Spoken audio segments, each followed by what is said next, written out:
What's up, everybody? Welcome back to another episode of the Arnies. We are three boys ready to go infinity and beyond with nothing better to do. I'm Matt Johnson, and I'm hoping we get a gritty, realistic take on Lightning McQueen next. I'm Keith Baker, and I was upset Rex didn't make an appearance.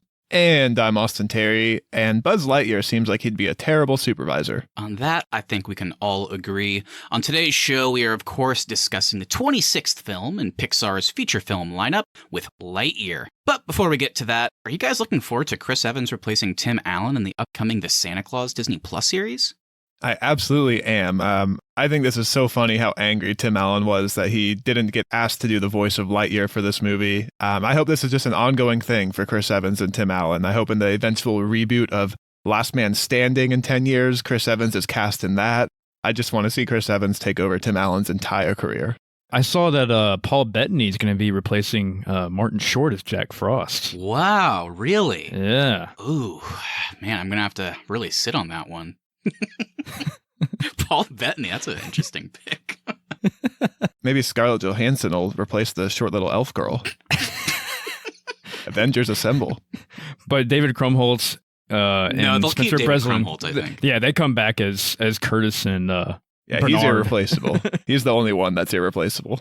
When you think about it, it's been so long since the last entry to the Santa Claus that some audience members might not even catch on to this upcoming replacement casting. But did you guys hear that since Charlie, Santa Claus's son, has aged so much in between 3 and the series that they've actually decided to replace him with Jason Momoa? Wow. Now that's a gritty, realistic casting right there. Yeah, I'm excited. Could you imagine that? It's like, I got to go visit my dad up in the North Pole. He's the big man. God, he's the big man. Mahala, Mr. Claus. Dad, can you get me the Zack Snyder box set for Christmas this year? Well, with that, guys, let's go ahead and get into today's topic of the show. Unfortunately, it is not Jason Momoa, but Pixar has built up quite an incredible reputation over the years since its inception.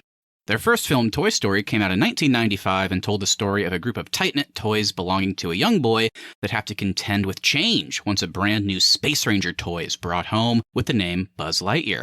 As we come to find out, this toy was merchandise coming from a film that Andy and his friends saw in the world of Toy Story and fell in love with.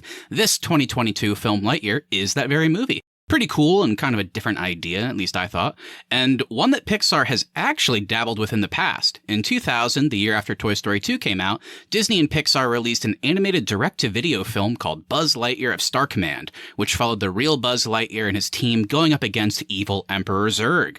This was directly followed by a television show that continued their adventures and ran for 62 episodes. So, it's kind of interesting to bring up. It just seems like the idea of taking the Tim Allen toy version of Buzz and expanding upon that lore to do projects about the real Buzz Lightyear is something that, for whatever reason, Disney and Pixar seem really interested in doing because they've done it a few times now. And now we have the project that essentially acts as the catalyst to all of that, at least in the world of Toy Story, which is weird because this one is coming out later than all the others, so it's kind of fun in that sense. But without further ado, let's just go ahead and get into it. Austin and Keith, we've never talked about Pixar on the show, at least in any depth. So are you guys fans in general? And then, of course, let me know your non-spoiler thoughts on Lightyear. I would say I'm a decent Pixar fan. I mean, I definitely grew up with them like I think everybody in our generation did and future generations will continue to do. I think it's a studio that has great original ideas for the first films in their series, and then sometimes they can drag things out with too many sequels. And just going right into Lightyear, I think it's really good. I don't know if it's the best thing that Pixar has ever done, but I think it would definitely be up there on the list of all the films they've put out. I think the animation is gorgeous. I think Chris Evans did a great job in the role. It wasn't jarring to me or anything that it wasn't Tim Allen doing the voice. I think the story's fun. I think it's entertaining for both kids and adults. And overall, I had a great time with this one in theaters. Yeah, I'm a big Pixar fan. Grew up watching all the Toy Stories, The Incredibles, Cars, pretty much all of them. Up until maybe the most recent ones. I've seen every single one of them. Loved them all. And yeah, going into Buzz Lightyear, didn't watch any trailers, didn't read anything about it. All I knew was from what you guys told me that Chris Evans was voicing Lightyear. I was like, okay.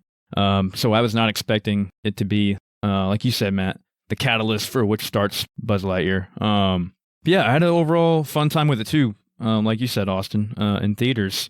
Sometimes I forgot it was a Pixar movie, to be honest with you guys. I guess because the animation was different, but I liked it. To me, it didn't resemble your classic Pixar animation.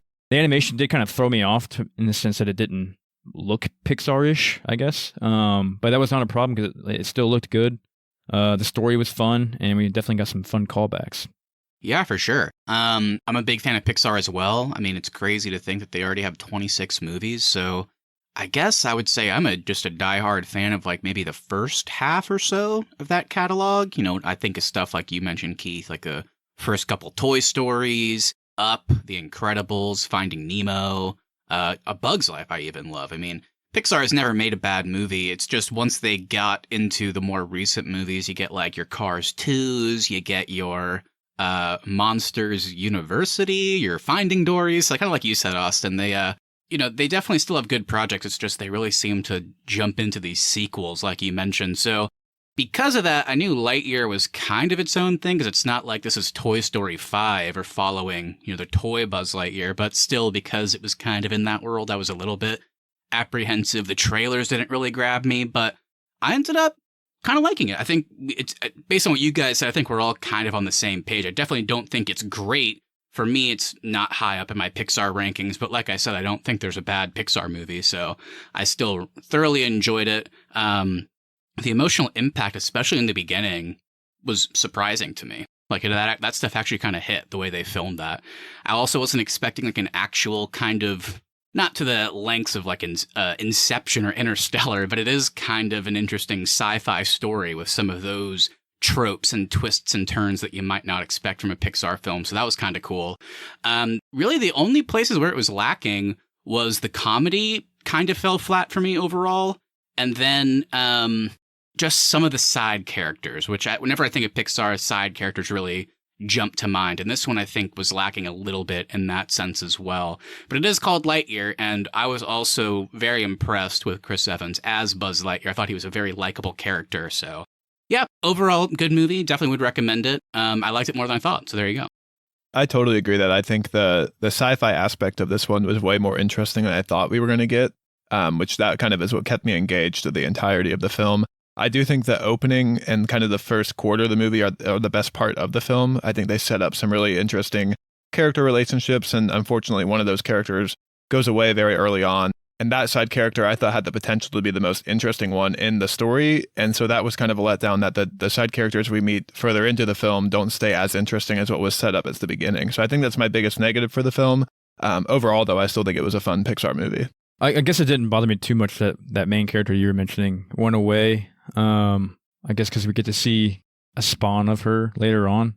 I think I'm in agreement with you guys. I think the first half was definitely a lot better, and it kind of started falling flat towards the second half. I didn't get bored, but I was kind of ready for it to wrap up there towards the end. I was like, okay, I kind of get where this is going now. Pretty easy story to read. But yeah, overall, had fun. Just to add on to the beginning being more interesting, they set up a pretty interesting sci-fi survival story that goes away towards the second half of the movie because Zerg has to come in, and I feel like a lot of that kind of got rushed in by the second half of the movie, and definitely the more interesting plot stuff I thought came from the first half. Yeah, that's one of those annoying things with Pixar for me. I feel like I often think, whether it be their first thirds, their first half, or whatever, are like way better. I mean, the examples I always think of are the first like 20 minutes of Up are some of the greatest thing like ever put to film. But then the rest of that movie, I think, oof, man, it falls flat until the very ending. It's like they had a great idea, but then didn't know how to make it an hour and a half. And then also WALL-E, first half, incredible. Second half, I was like, oh, God. So it's kind of an issue they have sometimes. I think only their great films really stay interesting throughout. This one, to that point, just feels like, yeah, like you said, how cool would it be if we took like the quote-unquote real Buzz Lightyear and put him in like this sci-fi survival planetary-esque level like storytelling type thing. It's like, oh, that's really cool. What are we going to do for the rest of it? It's like, Taika Waititi can tell a bunch of bad jokes. Do you like that? It's like, no. And they do an opening montage that takes you through the most interesting story. Yeah. Like they skip through it. It's like, no, that should have been the movie. Yeah, for sure. I still liked it, but I'm definitely on board with you guys there. I think the first, part of the movie, then towards the ending, there's some bright spots, but does fall a little bit flat in the middle. But let's go ahead, guys, and get into why we feel that way, because a lot of it involves some spoilers. So if you are somebody, I think maybe like potentially all three of us, if you are on the fence about seeing Lightyear, despite it being a Pixar movie, maybe it's not one of Pixar's all-time greats, but it's still a thoroughly enjoyable watch. So we would recommend you go check it out and then come on back to hear all of our spoilery thoughts.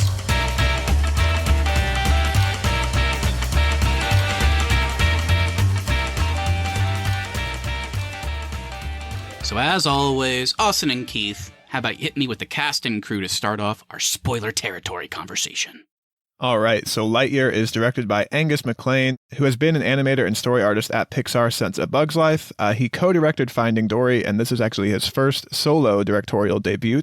It's written by Jason Headley and Angus MacLane, and our score is composed by Michael Giacchino, who is known for his contributions to Mission Impossible, Jurassic World, the MCU, Star Trek, and the Pixar franchise. And going to our cast, we have Chris Evans as Buzz Lightyear, Keke Palmer as Izzy Hawthorne, Peter Sun as Socks, Taika Waititi as Mo Morrison, Dale Soules as Darby Steele, and we got Uzo Aduba as Alicia Hawthorne, and Josh's dad, James Brolin, as Emperor Zerg. What? I was not expecting that casting. All right, guys, there's our cast and crew. Any positives, any negatives, what do we got? Yeah, I think I'll give mine to Uzo Aduba as Alicia Hawthorne. I think she gives the most emotional performance in the movie, and she's only in it for probably 15 minutes of screen time. I was super invested in this character and really, really wanted to see more of her. So if they ever decide to do another Lightyear prequel about Hawthorne and Buzz Lightyear, I'd be super into that. I'll give a positive to Chris Evans as Buzz Lightyear. I think he did a really good job with the voice. Like he's definitely not Tim Allen, but they definitely resemble each other in like the rhythm that they talk in. I think he did a really good job as far as he sounded almost just like Tim Allen whenever Buzz is doing like the first person animation or not animation narration sort of deal. Yeah. When he's talking to the Cool. I see no signs of intelligent life here. He sounded just like Tim Allen right there. So I think he did a pretty good job with the voice and the overall character development of this version of Buzz. I mean, that's the thing I loved the most about it, Keith, is like, if you want to, because they set up like, hey, this is the movie that Andy and everybody saw, you can kind of have some fun with the meta element of it. So like, whenever he's doing what will become Buzz's catchphrases, he's like, blast. Whenever like the To Infinity and Beyond gets a little bit more grand or anything like that, you start to see like, oh, I can totally see how a manufacturer would make a toy and like they selected those as the catchphrases. And then you can see why Tim Allen's the voice. It would have been weird if like it was the other way around. Like the toy always sounded like that, because Chris Evans doesn't always sound like Tim Allen. But for some reason in those specific like catchphrase moments, there's definitely some Tim Allen-esque to the voice that I thought was super fun. Yeah, I mean, one general one for me is I would just shout out the entire, anybody in this who worked on the animation at all. I think they deserve a shout out because this movie looks pretty stunning. So major shout out to them. On the cast and crew side, this is tough. There's two I'm juggling with, but I think I might go with one of my new favorite Pixar side characters. I think I'm going to shout out Peter Son as Socks. I really like this little guy. Socks is great. Yeah. Socks was fun. And a movie where they definitely tried to give, I think, most of the other side characters, like, comic relief and goofy moments. In a weird way, it felt like maybe this was the only one they really needed, because he was hilarious, kind of a cute little companion character. I liked his rapport with everybody. So, yeah, I really love that. He has a fun like arc, too, as just a cat that was originally an emotional support robot. He solves the crystal equation. And then he gets taken along on the mission and is terrified the whole time. So I thought his little story arc was pretty fun, too. Also a fun element that Zerg, as the alternate Buzz, has a Socks, and that Socks ends up betraying Zerg to help the old Buzz because he, like, misses old Buzz, essentially. He kind of misses who Buzz used to be. So kind of a fun little cap off to that relationship. Yeah, I like the dart thing. Like, I bought you 5 minutes. Oh, that was so cracked me good. up. So moving into critical reception, you know our general thoughts, but what does everybody else think? That's the big question. So Lightyear received positive reviews and currently has a 77% over on Rotten Tomatoes. The site's critical consensus is Lightyear settles for being a rather conventional origin story instead of reaching for the stars, but this gorgeously animated adventure ably accomplishes its mission of straightforward fun. Audiences were a bit more positive. Those polled on CinemaScore gave it an A- ranking, and those at PostTrack gave it an 85% score, with 62% saying that they would definitely recommend it. Critics praised the animation, heart, and retro action feel, while they criticized some of the comedy, the script elements that made the movie drag at times, and feeling like just in general some parts felt half done, leaving the movie to not reach the heights of Pixar predecessors. I think this is one of the rare times where all three of us are directly in line with the critics. Everything they called out there, I think I would absolutely agree with. Yeah, I would agree. For me as well.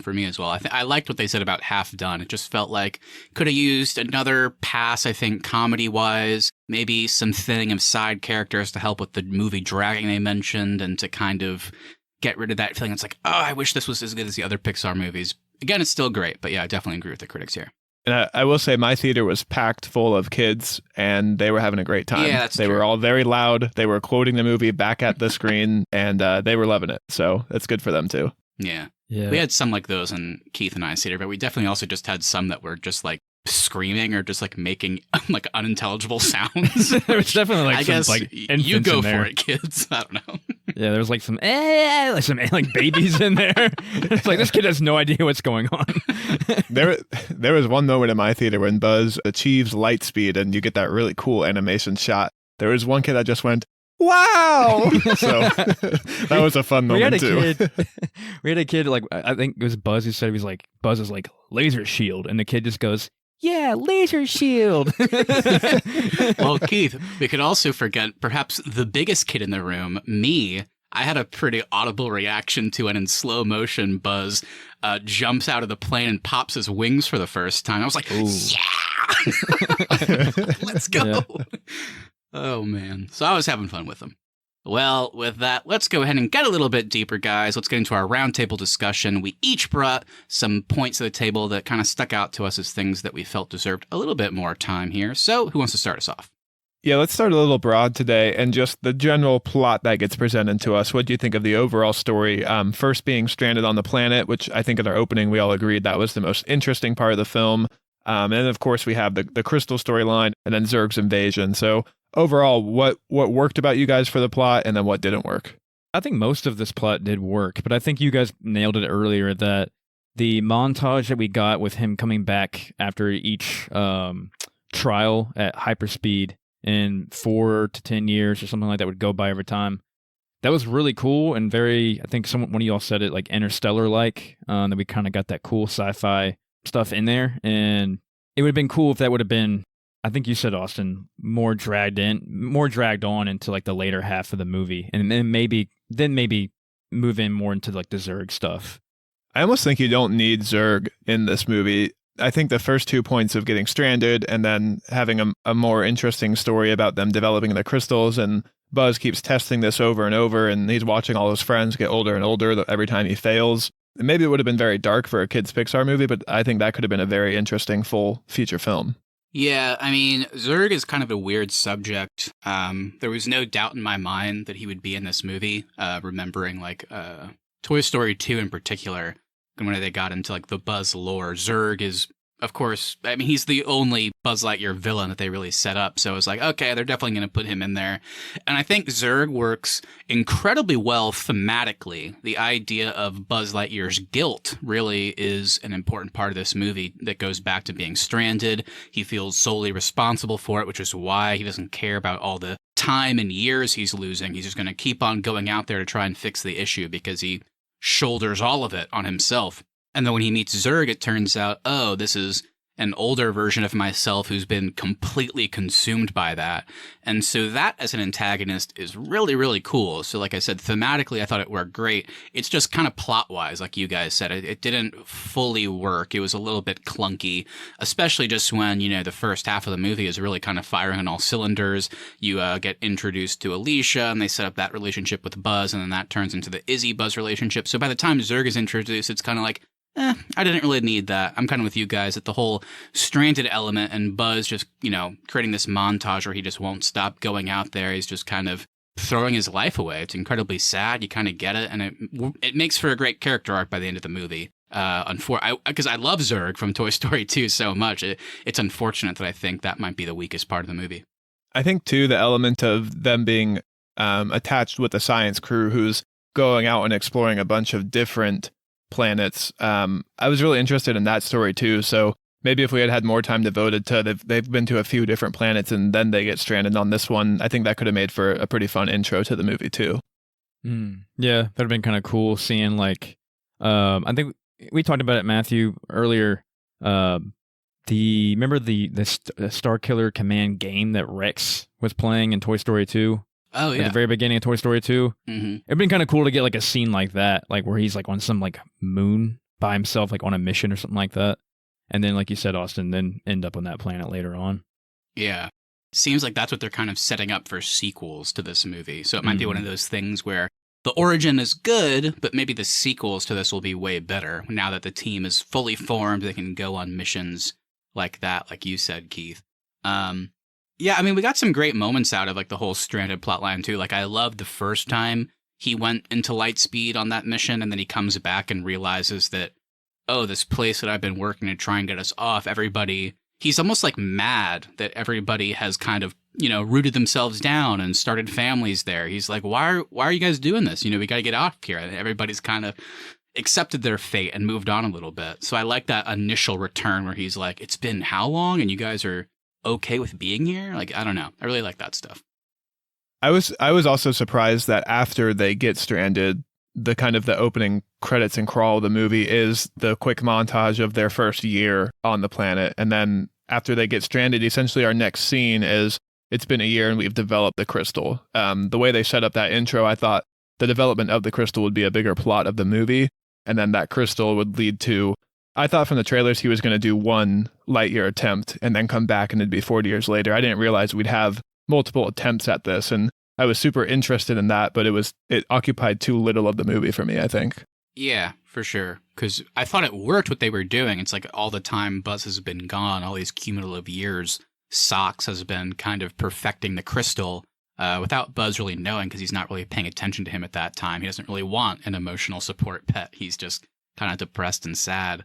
So by the time like the crystal was done, it was like, oh, okay, so the crystal's going to be the MacGuffin. We got to hold on to this crystal until the end of the movie, basically, until I can get it back and, get us off this place. And then, of course, it's another example of plot-wise, did it end up working? I think I agree with you, Austin, no. But thematically, it was really cool to see, I already mentioned, Buzz jump out of the plane while Zerg is chasing him, pop the wings, and he basically is willing to destroy the crystal in order to stop Zerg. It was like, okay, that's kind of cool. Kind of like a thematic representation of him letting the guilt go away and just accept what's going on because there's people that care about him. But again, plot-wise, it was kind of goofy based on how the movie was set up originally. Just a very quick second half, I felt. Yeah, so we talked about it a little bit earlier about the animation. And like I said, I might be mistaken here, but the animation doesn't look as Pixar-ish. Am I right or wrong there? Did you guys like the animation overall? It sounds like y'all did. Or would y'all rather have had a original classic Buzz look to it? I think of the three of us, Matt is definitely the Pixar aficionado, so I'll let him take if it's a classic Pixar animation style or not. But for me, I think overall the movie does look gorgeous. It's particularly all the space stuff. I thought that looked incredible, especially when we're doing the light speed jumps. All of that looked awesome and was super engaging.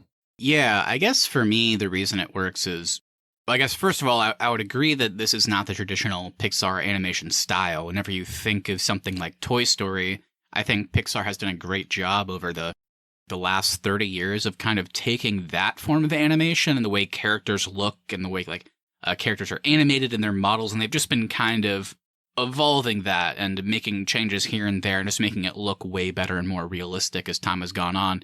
This is definitely different, to your point. This is more of like they took like a Star Wars type story and just kind of animated it. But the reason I'm okay with that is because it almost feels like the point of the story. This is supposed to be, like we already said, a movie that a bunch of kids within the Toy Story world went and saw, and then they created merchandise based on it.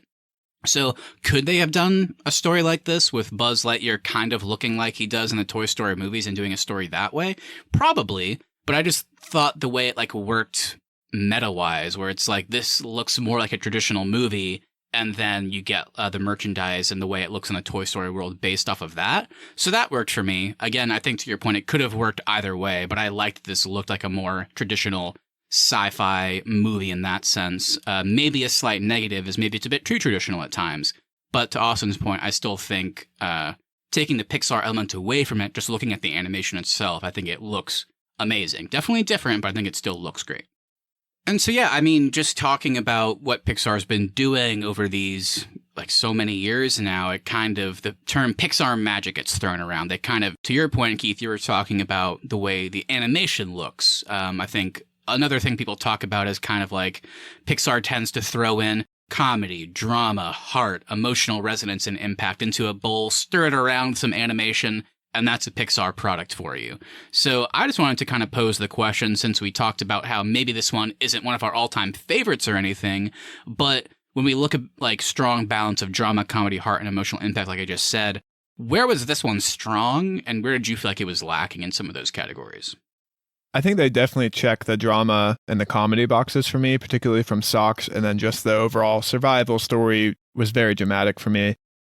Where we lose the heart and the emotional impact is, I think, when Alicia Hawthorne exits the story. A lot of those elements were tied to her character and her and Buzz's relationship. And the fact that she cares for him so much too, I think we lost a lot of that whenever she does exit, and now we're stuck with a new cast of characters that Buzz doesn't really know or have a relationship with. I think you nailed it for me too, Austin. The Alicia character and her relationship with Buzz is really impactful. And then when you get Izzy later on, it kind of got annoying to me at times. Like we get it, like Izzy's trying to live up to her grandmother's, or kind of living in her grandmother's shadow, I guess you could say. But like it got to a point where it's like, God dang, like just be your own person. Because Izzy kept saying, I'm going to make it up to you, Grandma, or I'm going to be as good as you, Grandma. It's like, okay, we got it. Just be your own independent character. Yeah. I don't know why that part of the movie didn't work for me as well. It was just, it felt like it was teed up, and it should have been a perfect like win for me. But I'm kind of closer with you, Keith. It kind of fell a little bit flat. Going back to kind of the original point, it's interesting. I would say the emotional impact is where this movie really hit hard for me. So it kind of checked that box, and kind of the drama, to your same point, Austin, it worked for me there. Where this one was really kind of lacking was just the comedy, like I said. And if we want to get into it now, we can. But I just thought there was, for a movie with such a small cast, it still felt like somehow there was too many side characters. I love Taika Waititi. I really didn't like this character. Wasn't funny, and just like there was no arc at all. To the detriment, because by the end, whenever he's part of the team, like I genuinely didn't know why. I understand that Buzz like maybe liked him, and that's worth something, but I'm not trying to be mean, but he's proven to be incompetent. I was surprised that character agreed to become a space ranger, because it seemed like he hated this entire day. Yeah. So it felt like maybe they let Taika just go a little bit too hard with the jokes, maybe. I don't know. Maybe that's not his fault, but yeah, it just didn't work at all for me. And yeah, then some of that heart we were talking about with like the characters and their relationships felt a little bit forced, to the point where we get to the end and they're all like, we're a team now. It's like, I just didn't feel like you guys really earned that. Not just the Taika character, just in general. Yeah. So I think it definitely checks a lot of the boxes, like you said, Austin, but maybe not enough of them to be like an all-time great. Maybe they can learn that in a sequel that we'll probably get, but I don't know. I think the best side character we got in the second half of the movie is Darby Steele. That was the only character that worked for me, and I found funny with her. Izzy just kind of felt like it was like Buzz was babysitting her a little bit, and then to your point, Matt, Mo was just so incompetent. I was like, leave this guy on the planet and go do the mission. He's not contributing at all. All he does is give you a pen at the end of the film. Yeah. I like Darby too. She was funny with her, I'm on parole. Yeah, I liked her a lot. She was good. Everything she said I was cracking up at. Maybe in the sequel, we'll learn what Mo's skills are. Maybe he's been training. All it seems like now is penmanship. Although I will say, I do want to try these sandwiches on this world. I could understand Buzz's point that it's like, ooh, it's a little bit soggy, but I don't know. The idea of a sandwich with a deli on top, maybe some cheese, lettuce, pickles in there, and then one slice of bread in the middle, I don't know. I think I might be interested in giving that a try. So maybe he'll be the chef on the team, is what I'm saying.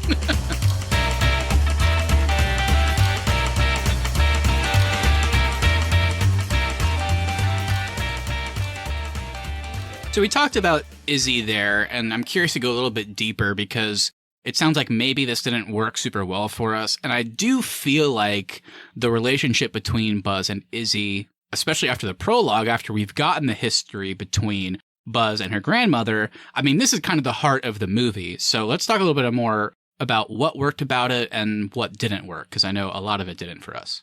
I think my main thing here is the movie does a great job of setting up the already established relationship between Buzz and Alicia. And so I bought that they really care about each other and they've worked together forever and they are best friends. So when she exits and now there's this new character in Izzy, who's essentially just Alicia round 2, but not as experienced. I think the fact that there was just no connection there between her and Buzz, because Buzz also doesn't know this character because for a lot of her childhood, he was in space in a way. So he just has no connection there beyond the fact that he saw her once in a video from her grandma. I think that's the main thing there is just no history there, no connection there. So for me, I also didn't feel very connected to this character because obviously I felt connected to Buzz since that's from Toy Story and what I grew up with. But I didn't have that connection because the movie didn't really set that up like they did with him and Alicia. Yeah, well, I said it earlier. I mean, I liked Izzy up to a certain point, and it was cool that she was Alicia's granddaughter. And like you said, Austin, she wasn't as experienced. She, was afraid of space and all that kind of stuff. So she didn't have like the confidence that her grandmother did. But what annoyed me was that they just kept referencing back to Alicia over and over and over and over. It's like, well, if you're referencing back to this character so much, then why didn't you just make it a main character? Why did you just kill her off and then have to reference her 80 times throughout the whole movie? And they also don't do a good job of explaining why Alicia can't also be a test pilot, because she has the same qualifications that Buzz does. So it kind of seemed like she should have been going up there with him and testing it with him. Yeah, that's what worked about it for me, because once Buzz gets back the first time, like I said, everybody's kind of just, they didn't know if he was going to come back. It's been 4 at least years or something like that. So once he gets back the first time, everybody's kind of just written him off. They have no way off the planet, so they've kind of settled in, started to kind of create lives there. So once he got back the first time, I understood why she was resistant to like basically throwing that many years away.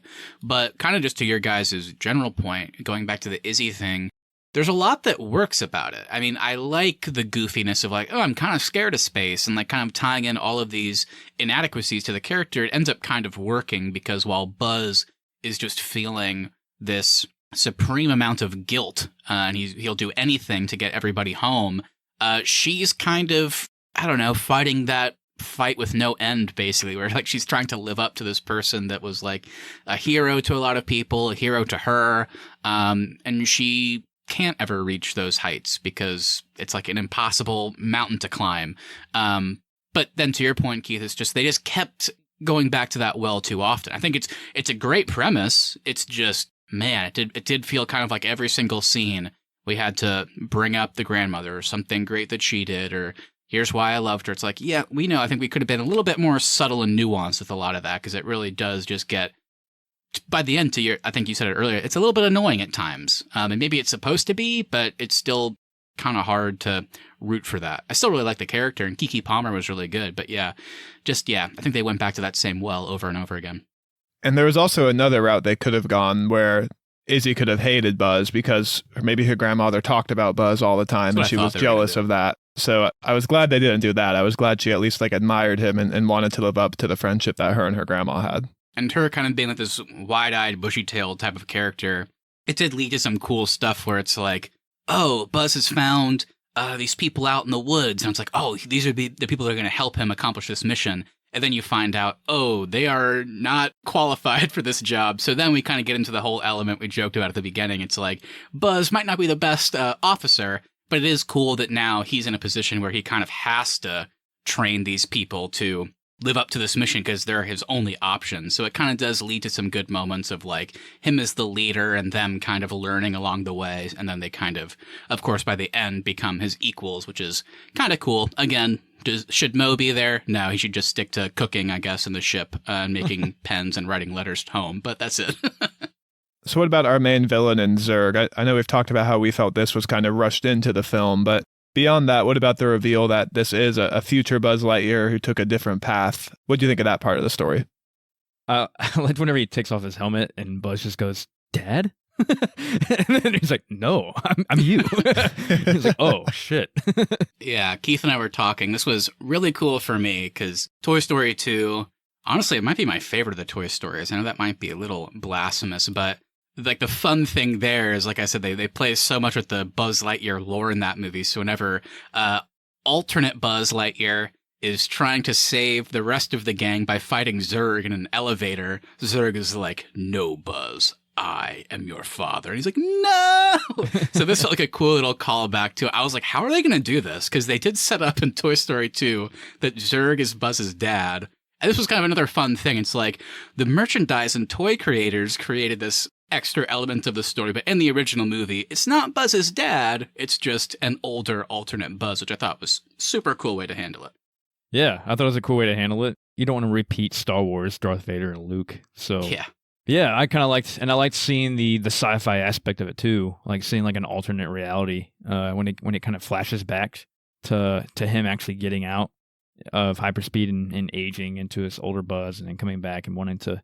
It was cool because his intentions weren't like all bad. Like he was thinking he was doing the good thing, but it also made sense from our Buzz's perspective. Like, well, then all those memories and people, none of those relationships will ever happen. So, yeah, it was kind of a cool deal. Like, he wasn't like purely evil. I do still think this was kind of rushed in here in the final act, but as a catalyst to make Buzz kind of come to terms with the fact that everyone else has built a life on this planet except him, using that to tie into the story of his guilt and moving on, I thought was a great way to do that, especially seeing if he continues down this path of trying to accomplish the mission, all that, seeing what he'll become. I thought that was a fun way to use that as a way to get our current present day Buzz to buy into this planet more and maybe try to build a life here. Yeah, and I think he just saw that if I continue down this path, I'm going to be completely alone. Like, I'll have nobody, not even like the offspring of my best friends or stuff like that. I'm literally just going to have nobody. So just robots that can't say my name. Yeah, exactly. Who would want that? I like that too. I thought that was funny. Buzz is too hard of a word for them, so it's Zerg. Yeah, like I said, I mean, thematically is where this villain I think just works great. One of my more favorite Pixar villains in recent memory, probably, honestly. I mean, kind of just taking a real life thing like guilt and just seeing how it destroyed this character was fascinating and really sad to watch. And I love that they even went the extra step, Keith. You talked about how his plan is noble, for sure. I think we can say that. I mean, he's still, even at that older age, he's trying to get everybody home. He's trying to finish the mission, as he says.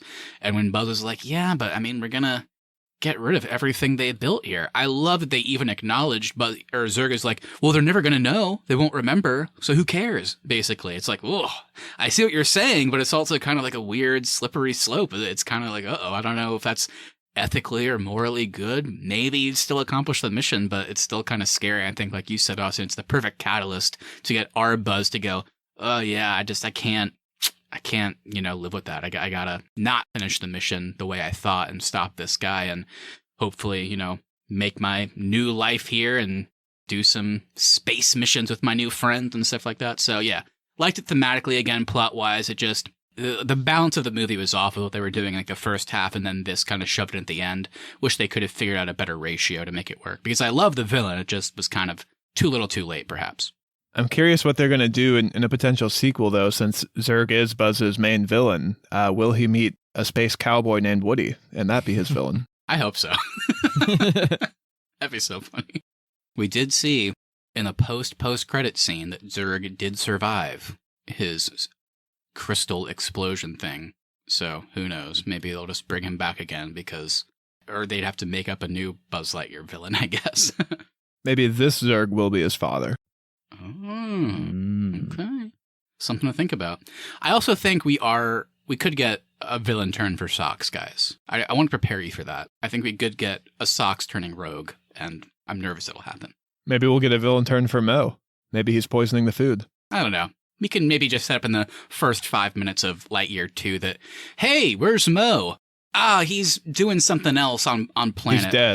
Just write him out of the second one. All right, well, since we're talking about the ending of Zerg or the possible reincarnation of Zerg, are we interested in more Buzz Lightyear, within this series? Like, are we interested in a sequel? And if not, do we want a live-action Buzz? Would that be something that's a possibility? Yeah, you know what? I definitely want more. I guess I kind of alluded to it earlier, but this definitely feels like a good, strong, but also kind of standard and maybe too traditional at times origin story. Definitely enjoyed it. But with where it ends, I do think we could be in for like a really exciting and kind of different and super fun sequel, or at least maybe even a couple sequels. The idea of the team kind of fully formed. They're all kind of on board with each other. There's not going to be too much infighting, it seems. We can kind of do what you said earlier, Keith. We can go on some actual like space missions that we kind of saw at the beginning, except this one went wrong. Maybe we could see some that go right, and maybe Zerg will somehow be a part of that. Who the hell knows? But I do want to see some sequels to this. I think it could be super fun. As for live action, I'm not opposed to it. It's just I'd be curious what the deal with that is with Pixar and Disney. They could do like a Pirates of the Caribbean type thing, I guess. I don't know. Live action Buzz. I don't know how that would look. I think that would look really weird, actually. I don't know if I want to see that. That might be too hard to look at. With like a little like purple hood over his head under the thing. I don't know about that. I think the only way I want a live action Buzz is if it's a horror movie. I think that could be a fun way. But for a sequel to this animated universe, I'm totally down. I think they did a decent enough job with this film to set up a new franchise for Pixar. They don't have the best track record with their sequels, but maybe this is the one that kind of carries through. So I definitely want more, though. I had a fun time with these characters. Yeah, not too much else to add there. I definitely would like a sequel to this one. And as far as live action, yeah, I'm kind of with you, Austin. No, unless it's like a parody sort of deal, like maybe a comedy or a horror. But that's the only case. Who do you want to play live action Buzz? Give it to one of the kids that played Tim Allen's sons in Home Improvement so that he can feel even more slighted. Jonathan Taylor Thomas? Yeah, exactly. I think I'll go with Timothy Chalamet, an up-and-comer. That would But he has to shave his head to wear the hood. That would upset Tim Allen. Another Tim. I feel like Brad Pitt would do a good comedic Buzz Lightyear. You're right, Keith. Let's get him in. I just like that. Honestly, that sounds horrifying to me. Brad Pitt, like one of the most attractive people of all time. I don't think anybody could make that skin tight purple hood look good. That's gonna look bad. If it's a comedy, I want Jonah Hill. I like that. Jonah Hill there would you be go. fun. Now you're selling me. Or Channing Tatum. Actually, Channing Tatum. Channing Tatum's actually an actual good pick. All right, everybody. But before we close out here today, of course, it is time for the Arnies Podcast Awards. This is our beautiful, important, and honestly, I've said it before and I'll say it again. Nobody else thinks so, but this is the most prestigious award anybody can get. It's just the part of our show where we shout out something. It can be positive, could be negative. It's just something that we think deserves an award. So, Austin or Keith, who's starting me off today? Yeah, I'm going to give the FU George Lucas Award to the lightning swords that they're carrying as Space Rangers. These are better than lightsabers, and they look more effective. I'm going to give the Mysterious Apartment Award to Buzz Lightyear's apartment. I want to know how long that lease was for. Like 60, 70 years? Guess it was rent controlled. Was he being billed for all the years that he wasn't in there? Yeah. I guess he had to pay for housing for socks, so. Pay for housing. That's how the sequel goes. It's just Buzz getting arrested for like avoiding his rent or something like that. Yeah, they reintroduced that one random like new commander character after Alicia dies that was in that one scene, and then at the very end, like maybe he'll come back as the main villain trying to get Buzz to pay his rent. Buzz can't buy a car, he can't own anything because his credit score is so bad from all the years of not paying rent. Yeah. Honestly, he dug his own grave on this one. They even confiscate his purple hood because he can't afford it anymore. Yeah. All right, guys, this is one kind of to Keith's award that you're kind of asking a question more so. I'm kind of in the same boat as you. Mine is the Best Toy Upgrade Award. And don't get me wrong. Whenever this movie played out, we get to the very end. We see Buzz Lightyear and crew walk down to get on their ship, and they're in their upgraded duds, right? They're in their new Space Ranger outfits. Now they have the laser in their arm that they can shoot. Now they have the wings on their back they can pop out. But my question is, so you're telling me in the original Toy Story, Andy got a toy, and it was that version of Buzz? Where are the toys for the original outfit? Did they get recalled? Was the lead poisoned? What happened to the originals? Are they collector's items? I want one. Maybe they had to release a different version because of what always happens with comic movies is the toys come out first and it spoils the villains or the suits. So maybe they released the suit in Toy Story to fake out all the fans in the Toy Story universe from seeing Buzz and expecting the suit. Do you think that the reason Sid, the kid next door, became a villain in the original Toy Story is because his mom and dad got him the action figure of old version of Buzz, not even in the Zerg outfit? It was just an old man wearing like bad clothes, and he was so furious that he didn't get a Buzz Lightyear action figure that he decided to become a villain and torture the other toys? I think they actually got him the action figure from our proposed sequel, where it's just a homeless, naked Buzz Lightyear because he's so heavily in debt. Didn't Sid Wow. didn't Sid become a garbage man like towards the third one? In the Toy Story 3, he did, yeah. And in case you are asking, that homeless, naked Buzz Lightyear toy is anatomically correct. And that one actually is fully voiced by Tim Allen, like all the time. That one will not be played by Chris Evans. And fully erect all the time. God. I would expect nothing less. Oh, goodness. All right. Well, speaking of that, no better segue. Thank you, everybody, so much for listening. If you enjoyed this episode, make sure you hit that follow button so you never miss our upcoming content. Also, if you wouldn't mind sharing us with a friend, we really would appreciate that to continue to grow our show. Please leave us reviews as well. Even if you don't want to write anything, leaving us a 5-star review over on Apple Podcasts, Spotify, or wherever you get your podcasts really does help us out. At the Arnies is our social, and the Arnies.media is the website. We've got a big one coming for you next time, everybody. We are back next Tuesday for our conversation on the long-awaited Disney Plus series, Obi-Wan Kenobi. Guys, we don't often do this, but I think it might warrant for an episode this size. Can you give me a little tease for your thoughts on the series so far? Yeah, I think this might be my least anticipated recording we've ever done. I don't care about this show one bit, and it has not been an interesting story. Oh my god! I love it. Damn. Well, I'm more excited to talk about it now. Yeah, I'm really enjoying Obi-Wan. There's definitely some things that I definitely have some not problems, but definitely some questions about it that maybe will get answered in the coming episodes. But that's where I'm at right now. No specific problems, but I'm pretty high up on it. I had more interest in Moon Knight than I did in this show. Oh, screw Moon Knight. That show's Holy terrible. shit. Holy shit.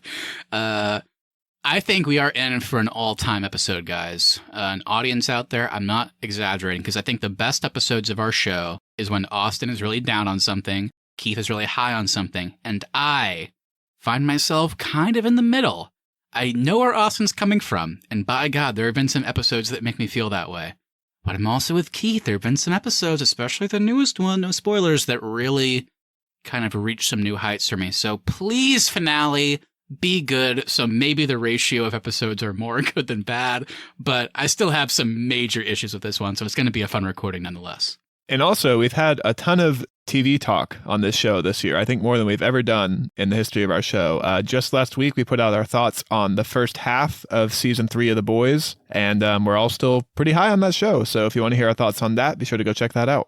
And lastly, we want to hear from you. So please send us a message on Instagram at the Arnies or email us thearniesmedia@gmail.com. What did you think of Lightyear? Will Buzz do the right thing and kick Mo off the team? Will Tim Allen ever get over not being cast in this movie? Anything you say, we'll read on the show and react to it live on our latest episode. That's right, everybody. Have a great rest of your week. Let us know if you liked Lightyear. And in the meantime, we're going to be back with Obi-Wan to infinity and beyond. See ya. There's a snake in my boot. Wrong movie.